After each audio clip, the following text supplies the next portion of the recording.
Hi friends, எல்லோரும் எப்படி இருக்கிறீங்க? நம்ம சேனலில் 2 மாதமாக வீடியோ போட முடியல ஃப்ரெண்ட்ஸ். சாரி. இனிமேல் நம்ம சேனலில் ரெகுலராகவே வீடியோஸ் வரும். நம்ம சேனலை சப்ஸ்கிரைப் பண்ணாதவங்க சப்ஸ்கிரைப் பண்ணிக்கோங்க. இன்றைக்கி என்ன வீடியோ பார்க்க போகிறோம் அப்படின்னா, சாம்பார் சாதம் தான் செய்ய போகிறோம். சிம்பிள் அண்ட் டேஸ்டியாக சாம்பார் சாதம் செய்யலாம். ஈஸியாகவும் இருக்கும். இந்த மாதிரி மெத்தடில் நீங்கள் செஞ்சு பாருங்கள். வாங்க வீடியோக்குள்ளே போகலாம். அதுக்கு முன்னாடி நம்ம சேனலை சப்ஸ்கிரைப் பண்ணாதவங்க சப்ஸ்கிரைப் பண்ணி வச்சுக்கோங்க. மறக்காமல் வீடியோவுக்கு லைக் பண்ணிடுங்க ஃப்ரெண்ட்ஸ். வாங்க வீடியோக்குள்ளே போகலாம்.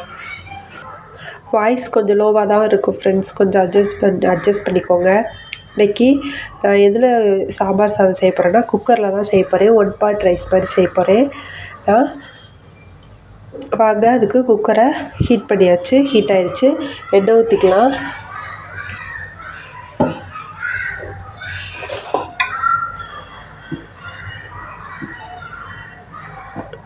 உங்கள்கிட்ட நெய் இருந்தால் கூட நெய் சேர்த்துக்கோங்க. நெய் சேர்த்திங்கன்னா இன்னும் சூப்பராக இருக்கும் டேஸ்ட்டு.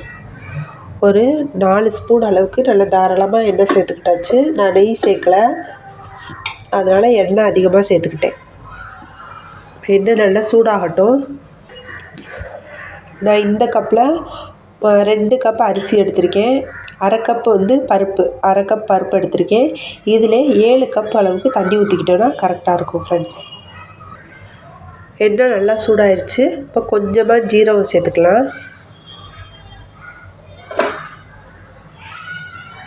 அது கூடவே கொஞ்சமாக கடுகு சேர்த்துக்கலாம். ரெண்டும் நல்லா பொரியட்டும். அதுக்கப்புறம் வெங்காயம், தக்காளி எல்லாம் சேர்த்து வதக்கிக்கலாம். இது கூடவே ஒரு 4-5 சின்ன வெங்காயத்தை குட்டி குட்டியாக நறுக்கி சேர்த்துக்கிட்டேன் ஃப்ரெண்ட்ஸ். கூடவே 3 பச்சை மிளகாய் சேர்த்துருக்கேன். கொஞ்சமாக கருவேப்பிலை சேர்த்துருக்கேன். எனக்கு டைம் ஆகிடுச்சு லஞ்சு செய்கிறதுக்கு, அதனால் 1 part ரைஸாகவே இது ஈஸியாகவும் இருக்கும். செஞ்சு பாருங்கள் நீங்களும் உங்கள் வீட்டில். எல்லாத்தையும் சேர்த்து நல்லா வதக்கிக்காச்சு. வதங்கினதுக்கப்புறம் தக்காளி சேர்த்து நம்ம வதக்கிக்கலாம். ஒரு மீடியம் சைஸ் தக்காளி சேர்த்துருக்கேன். அது கூட கொஞ்சமாக கல்லுப்பு சேர்த்து நல்லா வதங்கட்டும். கல்லுப்பு சேர்த்தோம் அப்படின்னா சீக்கிரமாக தக்காளி வதங்கிடும். அதனால் கல்லுப்பு சேர்த்து நல்லா வதக்கிடுவோம். சாம்பார் சாதத்துக்கு நான் என்னென்ன காய் எடுத்து வச்சுருக்கேன்னா, கத்திரிக்காய், உருளைக்கிழங்கு, காலிஃப்ளவரு, ஒரு பீட்ரூட் எடுத்து வச்சுருக்கேன். உங்களுக்கு இது கூடவே முருங்கைக்காய், கேரட்டு, பீன்ஸு, மாங்காய் இதெல்லாம் சேர்த்துக்கிட்டிங்கன்னா இன்னும் நல்ல டேஸ்ட்டாக இருக்கும். எனக்கு இந்த காய் தான் ஃப்ரெண்ட்ஸ் இருந்துச்சு, அதனால் இது மட்டும் தான் நான் எடுத்திருக்கேன். வெங்காயம், தக்காளிலாம் ஓரளவுக்கு நல்லா வதங்கிடுச்சு. இந்த டைமில் நம்ம காயை சேர்த்து வதக்கிக்கலாம். பாருங்கள், காய் நல்லா வெந்துக்கிட்டு இருக்குது. இந்த ஸ்டேஜில் நம்ம கொஞ்சமாக 1/2 டீஸ்பூன் மஞ்சள்தூள் சேர்த்துக்கலாம்.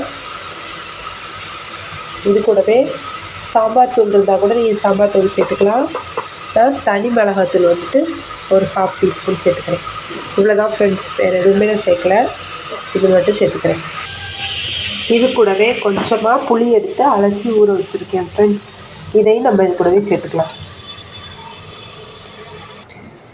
இந்த கப்பில் நான் 2 கப் அரிசியும் 1/2 கப்பு பருப்பு, துவரம் பருப்பு எடுத்துருந்தேன் ஃப்ரெண்ட்ஸ். நம்ம இந்த கப்லேயே 7 கப்புக்கிட்ட தண்ணி ஊற்றிக்கலாம். ஏன்னா கொஞ்சம் ரொம்ப திக்னஸ்ஸாக இல்லாமல் கொஞ்சம் ஜூஸியாக இருந்தால் தான் நல்லாயிருக்கும் சாம்பார் சாதம். அதனால் கொஞ்சம் அதிகமாகவே நம்ம தண்ணி சேர்த்துக்கலாம்.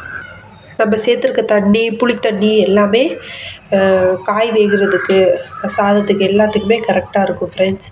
நீங்கள் கொஞ்சம் அதிகமாக தண்ணி ஊற்றினா கூட பிரச்சனை இல்லை. ஏன்னா கொஞ்சம் சாம்பார் சாதம் இருக்கும்போது கொஞ்சம் இறுகி வந்துடும்.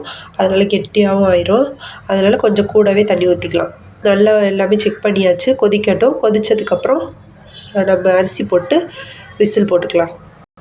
பாருங்கள், அரிசி எல்லாமே போட்டாச்சு. போட்டு உப்பு, காரம், புளிப்பு எல்லாமே சரியாக இருக்குது. இப்போ நம்ம விசில் போட்டு 3 விசில் விட்டுக்கலாம். 3 விசில் விட்டுட்டு அப்படியே தம்லேயே வச்சிட்டோம் அப்படின்னா கொஞ்சம் நேரத்தில் நல்லா வெந்து நல்லா வந்துடும். சாம்பார் சாதத்துக்கு நல்ல மேட்சிங்காக நெத்திலி கருவாடு தான் ஃப்ரெண்ட்ஸ் வறுக்க போகிறேன்.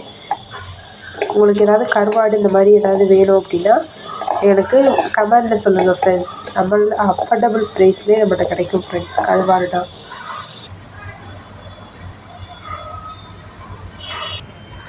பாருங்கள் ஃப்ரெண்ட்ஸ், சூப்பராக சாம்பார் சாதம் ரெடியாகி நல்லா கலர்ஃபுல்லாக சூப்பராக ரெடி ஆகிடுச்சு ஃப்ரெண்ட்ஸ். நம்ம அப்படியே கிளறி பார்க்கலாம். பாருங்கள் ஃப்ரெண்ட்ஸ், நம்ம வச்ச தண்ணி நல்லா அளவாக சரியாக எல்லாமே பருப்பு எல்லாமே சேர்ந்து வேகிற அளவுக்கு நல்லா இருந்திருக்கு. இங்கே பாருங்கள், அடியே பிடிக்கல ஃப்ரெண்ட்ஸ். சூப்பராக வந்திருக்கு சாம்பார் சாதம். டேஸ்ட்டுமே சூப்பராக இருக்கும் ஃப்ரெண்ட்ஸ். கண்டிப்பாக நீங்களும் உங்கள் வீட்டில் இந்த மாதிரி ஒரு நாள் ட்ரை பண்ணி பாருங்கள். Bye friends.